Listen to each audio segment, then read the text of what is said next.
And how long has my uncle been funding you and your comrades' endeavors? Since the beginning. Lord Byron was the first person I turned to after forming the Guardians. And had I known of this tunnel back then, I wouldn't almost have been hanged by the city guard for trying to sneak over the wall. I suppose a formal request for an audience would have appeared suspicious. And appearances must be maintained. Were the Vice-Regency to catch wind of Lord Byron's involvement in our movement, they'd seize his estate and send him to the gallows, where he would be of no use to anyone. And so, though it sickens him to the soul, he plays the part of the loyal lord, knowing that one wrong move might prove his downfall. It is why he remains ever vigilant. Don't be surprised if he refuses you an audience, especially since you're famously dead. Then I will have to think of a way to prove that I am neither wraith nor wrongdoer. I might have something which could help with the latter. It's the mark of the Guardians. Display it, and those who love Rosaria will know where your loyalties lie.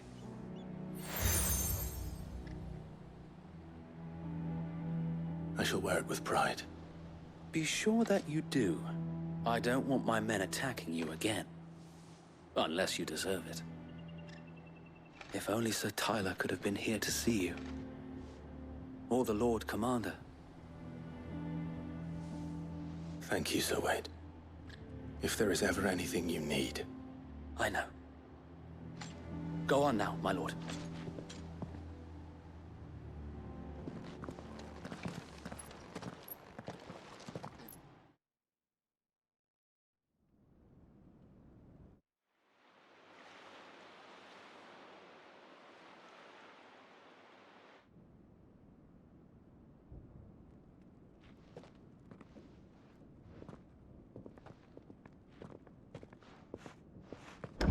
How accommodating.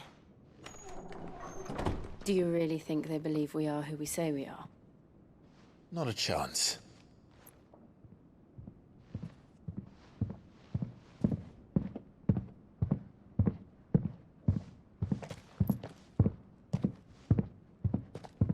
Right, I guess. My uncle believes we're imposters here to rob him. And means to string us up himself.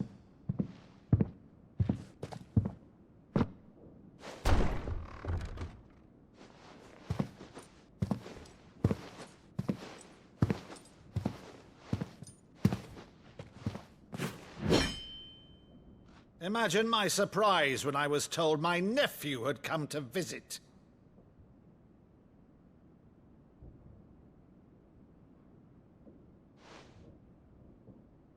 Clive Rosfield died long ago. And for uttering his name here, you shall pay with your tongue!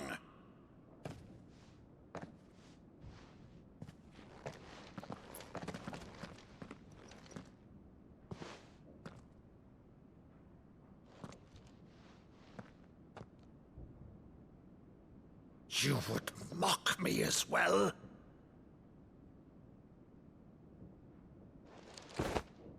It is I, Sir Crandall of Camelot, loyal servant to Her Serene Holiness, Saint Sybil the Unshod. Meadow, thou vile sorcerer, for thy crimes against church and crown, I shall have thy head.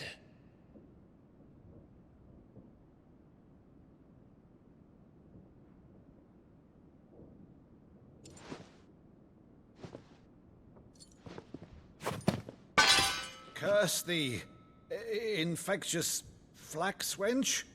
Even in death, must thou plague me still? Very well. I shall open the gates of hell, that thou might see thy charge once more.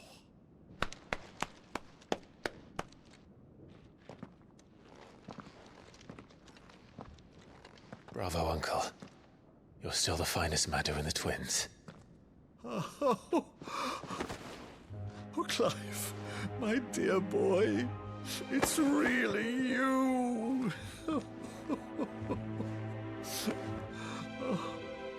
You always always were fond of that scene from The Saint in the Sanctuary. Never did let me play Sir Crandall.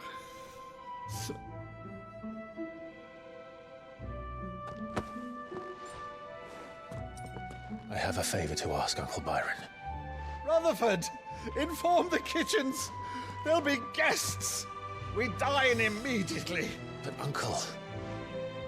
You can't very well regale me with the tale of your miraculous preservation on an empty stomach. Go on, sit.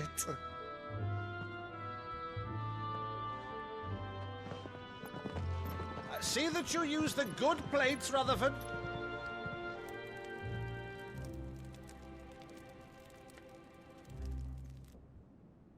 So you arrived late to one of her cullings, did you? Since becoming Vicereine, Annabella has been a constant thorn in Rosaria's side, but these atrocities are a new low. Something has changed. Quite what, I don't know, but the woman we knew is gone, and a monster sits in her place. A monster. For better or worse, I've been charged with governing this town, and thus must maintain the illusion of obedience. That's all I can do to aid Wade and his merry band of revolutionaries. So he's told us. You have risked much for Rosaria. Our nation will be forever in your debt.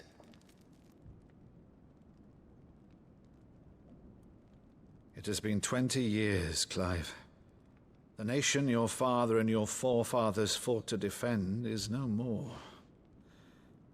Perhaps it would be otherwise had I the courage of my brother.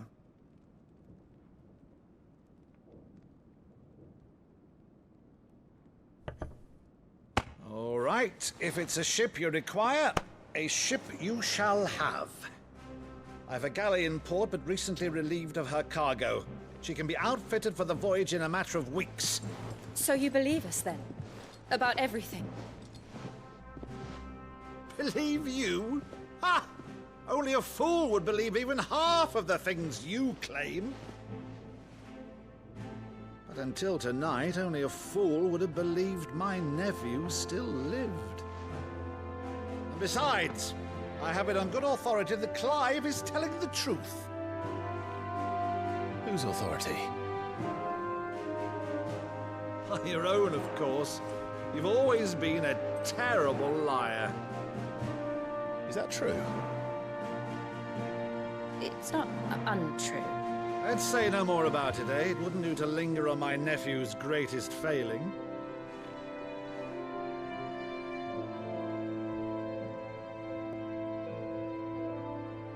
The one thing I cannot believe, though, is all this about you being Sid. You were always such a good boy, but now you're quite the outlaw. Which, if I'm not mistaken, would make me an outlaw's uncle. Right then, who shall we pillage first? Rutherford, fetch me my cutlass. This will be fun.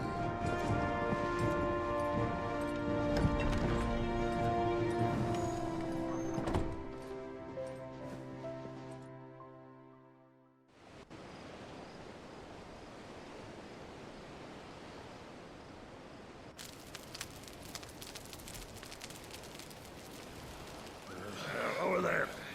Go on. She's a fine ship, isn't she? Once outfitted, she'll bear us across the boiling sea to Drustinus in the space of 3 days.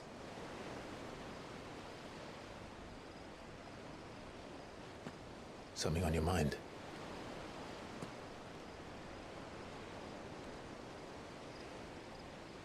Monsters. When I served the Iron Kingdom, I did so because I saw no other choice. Because once they learned that the lash would not move me, they turned it on those who could.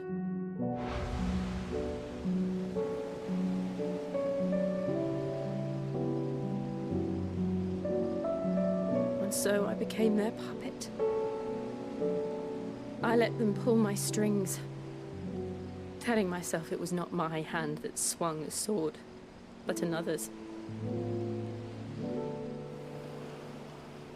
I removed myself from the truth so I wouldn't feel the pain it caused.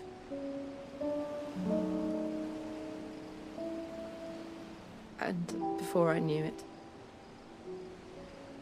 I no longer felt anything. Anything at all.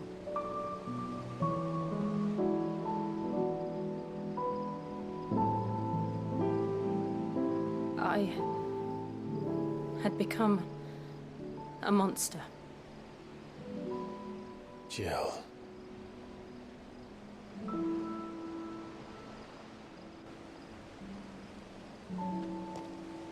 I don't want to be a monster, Clive. Do you understand? I want to choose a different path, a better path. To live on my own terms. But before I can do that, I need to come to terms with my past.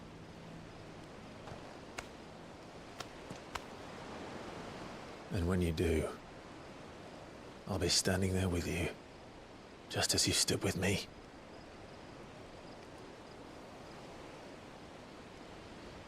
Thank you, Clive. I must atone for my sins. Only then, when it's done, will the monster cease to be. Just promise me that you won't die with it.